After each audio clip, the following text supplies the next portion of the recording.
নমস্কাৰ সকলোকে স্বাগতম জনাইছো নিমাত ষ্টাডি পইণ্ট চেনেলটোলৈ আজি আমি এই ভিডিঅ'টোৰ মাধ্যমেৰে BA second semester Assamese unit 1ৰ সকলোবোৰ 99% কমন অতিসমু প্ৰশ্ন উত্তৰ আলোচনা কৰিম যদি তুমি এতিয়ালৈকে এই চেনেলটো সাবস্ক্ৰাইব কৰা নাই তেন্তে প্লিজ চেনেলটো সাবস্ক্ৰাইব কৰি দিবা আৰু এইটো ভিডিঅ' তোমালোকৰ বন্ধু-বান্ধৱী অথবা এছামিছৰ হোৱাটছআপ গ্ৰুপত শ্বেয়াৰ কৰি দিবা মৰমৰ ছাত্ৰ-ছাত্ৰীসকল এইটো ভিডিঅ'ৰ ডেসক্ৰিপচনত BA সেকেন্ড সেমিষ্টাৰ আছামিছৰ সকলো ইউনিটৰ ভিডিঅ'ৰ প্লেলিষ্টৰ লিংক দিয়া আছে তাত ক্লিক কৰি তোমালোকে সকলো ইউনিটৰ ভিডিঅ'বোৰ চাই ল'বা সো বলা তেন্তে বেছি পলম নকৰি আজিৰ ভিডিঅ'টো আমি আৰম্ভ কৰো কোৱেশ্চন নম্বৰ 1 ইয়াণ্ডাবু সন্ধি কিমান চনত হৈছিল এনসাৰ 1826 চনত মৰমৰ ছাত্ৰ-ছাত্ৰীসকল ভিডিঅ'টো আগবঢ়োৱাৰ আগতে এটা সুখবৰ তোমালোকৰ বাবে আমি অতি কম মূল্যত মাত্ৰ 29 টকাত BA সেকেন্ড সেমিষ্টাৰ আছামিছৰ মডেল কুৱেশ্চনছ এণ্ড এনসাৰ্ছৰ ই-বুক তৈয়াৰ কৰিছো যোৱা বছৰ যিসকল ছাত্ৰ-ছাত্ৰীয়ে এই ই-বুকটো পাৰচেজ কৰিছিল তেওঁলোকৰ ফাইনেল এক্সামত 100% কমন পৰিছিল বুলি তেওঁলোকে জনাইছে তোমালোকেও যদি এই ই-বুকটো পাৰচেজ কৰিব বিচৰা তেন্তে স্ক্ৰীনত দিয়া হোৱাটছআপ নম্বৰ অথবা ডেসক্ৰিপচনত দিয়া লিংকত ক্লিক কৰি তোমালোকে মোৰ মেনেজাৰৰ লগত কন্টেক্ট কৰিবা ধন্যবাদ কোৱেশ্চন নম্বৰ 2 কোন চনত অসমীয়া ভাষা পঢ়াশালী আৰু আদালতৰ পৰা উঠাই দিয়া হয় এনসাৰ 1836 চনত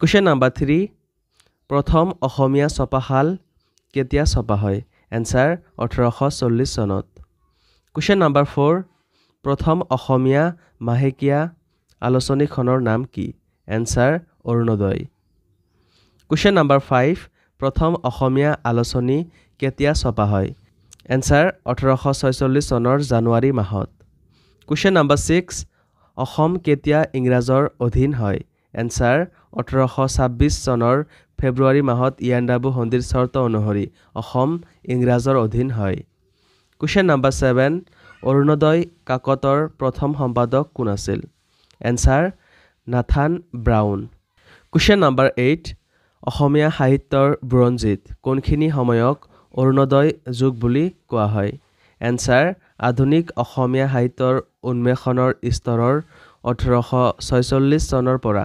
1889 চনৰ ভিতৰত ৰচিত অসমীয়া সাহিত্যখিনিক অৰুণোদয় যুগৰ সাহিত্য নামেৰে অভিহিত কৰা হয় কোৱেশ্চন নম্বৰ 9 অসমীয়া ভাষাৰ প্ৰথমখন অভিধান কেতিয়া ছপা হয় এনসাৰ 1867 চনত কোৱেশ্চন নম্বৰ 10 অৰুণোদয় যুগৰ দুজন অষ্ট্ৰিয়ান লিখকৰ নাম লিখা এনসাৰ আনন্দৰাম ঢেকিয়াল ফুকন গুণাভিৰাম বৰুৱা আৰু হেমচন্দ্ৰ বৰুৱা কোৱেশ্চন নম্বৰ 11 অৰুণোদয়ৰ সম্পাদকৰ দায়িত্ব লোৱা মিছনেৰী কেইজন কোন কোন answer Nathan Brown Miles Bronson H.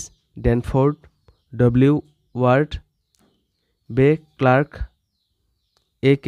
গাৰ্নি আদি কোৱেশ্চন নম্বৰ 12 অৰুণোদয় যুগৰ খ্ৰীষ্টিয়ান লেখকসকল কোন কোন আছিল answer Nathan Brown Miles Bronson Nidhiram Farwell Eliza Brown মি গাৰ্নি আদি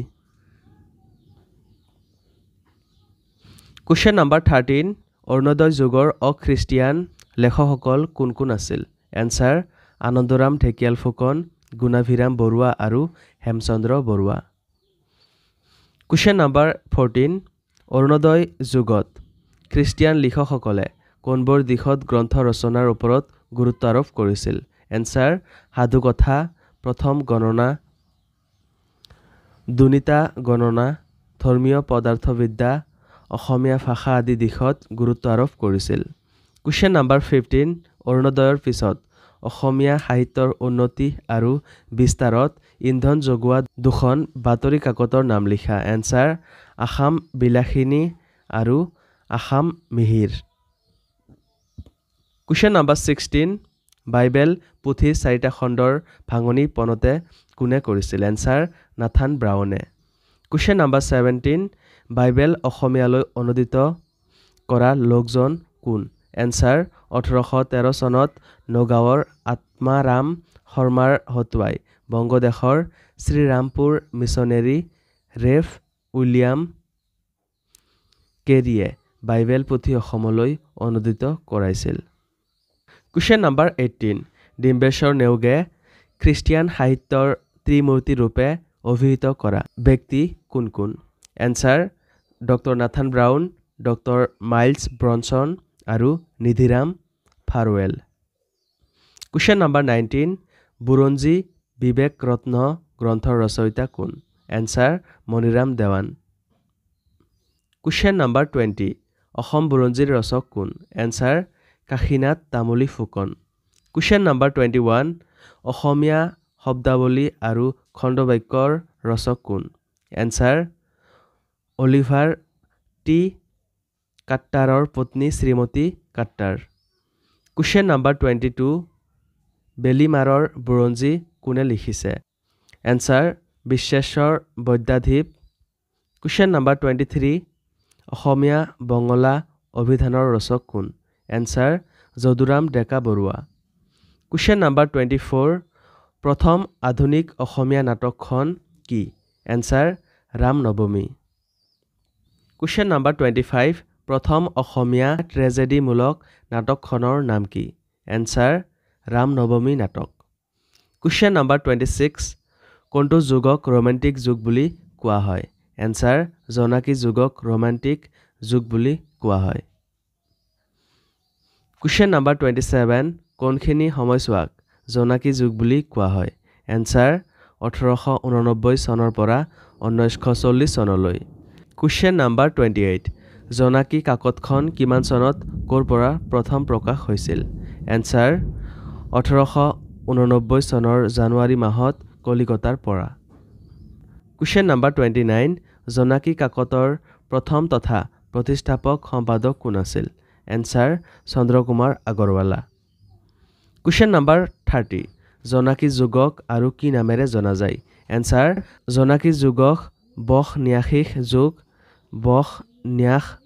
বখ-ন্যাস যুগ বা ৰোমান্টিক যুগ বুলিও কোৱা হয়। Question number 31. অসমীয়া সাহিত্য চৰা কোন চনত প্ৰতিষ্ঠা হয়? এনসাৰ 1872 চনত। Question number 33. অসমীয়া ভাষা উন্নতি সাধিনী সভা কোন চনত প্ৰতিষ্ঠা হয়? এনসাৰ 1888 চনত। মৰমৰ ছাত্ৰ-ছাত্ৰীসকল, ভিডিঅ'টো বহুত দীঘল হোৱাৰ বাবে বহুতো দৰকাৰী প্ৰশ্ন উত্তৰসমূহ ৰৈ গ'ল। তোমালোকক যদি সেইবোৰ প্ৰশ্ন উত্তৰ লাগে তেন্তে তোমালোকৰ বাবে আমি অতি কম মূল্যত মাত্ৰ 29 টকাত BA ছেকেণ্ড ছেমিষ্টাৰ আছামিছৰ মডেল কুৱেশ্যনছ এণ্ড এনচাৰ্ছৰ ই-বুক তৈয়াৰ কৰিছোঁ। যোৱা বছৰ যিসকল ছাত্ৰ-ছাত্ৰীয়ে এই ই-বুকটো পাৰচেছ কৰিছিল তেওঁলোকৰ ফাইনেল এক্সামত 100% কমন পৰিছিল বুলি তেওঁলোকে জনাইছে। তোমালোকেও যদি এই ই-বুকটো পাৰচেছ কৰিব বিচৰা তেন্তে স্ক্ৰীনত দিয়া হোৱাটছআপ নাম্বাৰ অথবা ডেছক্ৰিপশ্যনত দিয়া লিংকত ক্লিক কৰি তোমালোকে মোৰ মেনেজাৰৰ লগত কণ্টেক্ট কৰিবা। ধন্যবাদ।